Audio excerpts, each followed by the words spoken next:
Le groupe sociopolitique. Pour étudier le groupe sociopolitique, cela renvoie nécessairement au phénomène du pouvoir politique. Le pouvoir politique n'est pas le seul pouvoir dans les sociétés.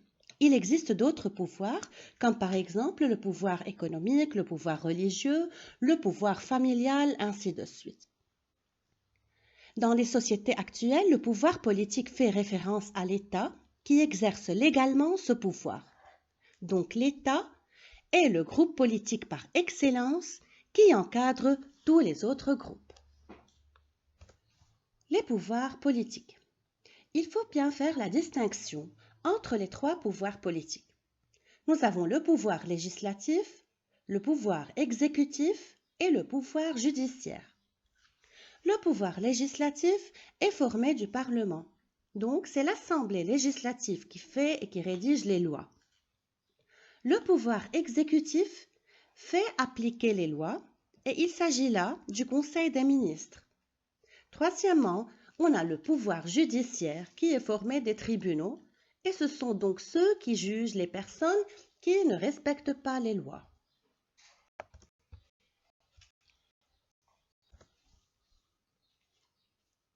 Les partis politiques. Un groupe est qualifié de politique dans la mesure où il cherche soit à participer au pouvoir politique, soit à influencer ce pouvoir politique vers une telle action ou une autre qui sont dans l'intérêt de ce groupe. Donc le parti politique est un groupe de personnes qui cherchent à exercer le pouvoir ou à le garder. Quels sont les éléments constitutifs d'un parti politique? Le parti politique est caractérisé par une organisation durable, par une volonté de conquérir le pouvoir, une recherche continuelle de l'appui populaire et une organisation globale.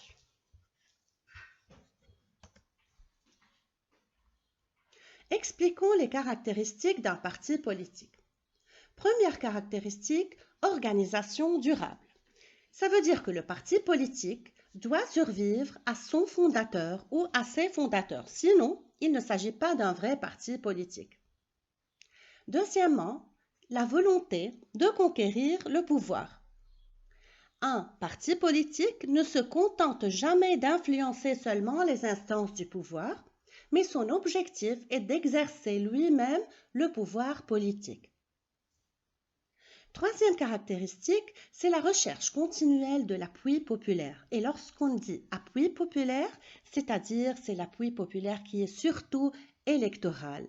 Et lorsqu'on parle d'élection ou d'un appui populaire électoral, c'est une voie démocratique pour conquérir le pouvoir. Quatrièmement, c'est l'organisation globale, c'est-à-dire le parti politique est apte à atteindre toutes les régions d'une société et toutes les catégories d'une société.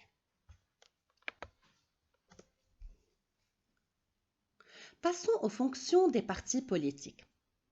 Il faut noter que dans les pays sous-développés ou dans les pays qui ne sont pas démocratiques, les partis politiques n'arrivent pas toujours à remplir les fonctions requises.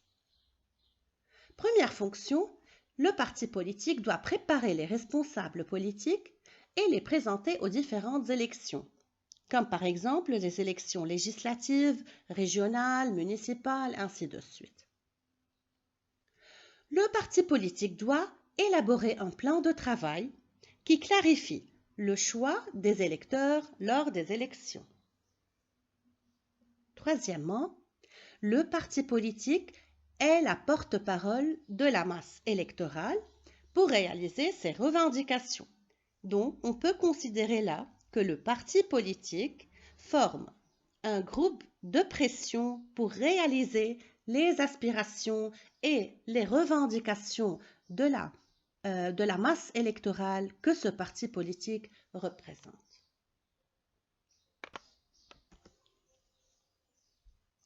De nombreux sociologues préfèrent étudier les régimes politiques dans les sociétés modernes en référence au nombre de partis politiques existants dans ces sociétés. Pour cela, cette partie est divisée en 3 régimes politiques: le monopartisme, le bipartisme et le multipartisme. Commençons par le monopartisme. Comme son nom l'indique, monopartisme. Donc mono, c'est un, partisme. Le monopartisme, c'est alors le régime politique où un parti unique détient tout le pouvoir. L'opposition légale n'existe pas, comme par exemple en Chine, au Cuba. Le bipartisme, c'est le régime où deux partis dominants gouvernent par alternance. D'autres partis peuvent parfois exister, mais ces partis sont minoritaires et ils n'ont pas un rôle politique efficace. Donc, il est quasiment impossible aux autres partis de remporter une élection, comme par exemple en France, aux États-Unis, ainsi de suite. Le multipartisme. Le multipartisme, c'est le régime politique où plusieurs partis luttent pacifiquement et démocratiquement pour conquérir le pouvoir. Donc là, on peut dire que la lutte pour le pouvoir se fait par des moyens pacifiques des élections.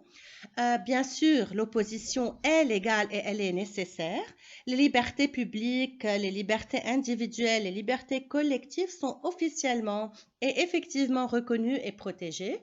Donc, je donne comme exemple le Liban, le Canada.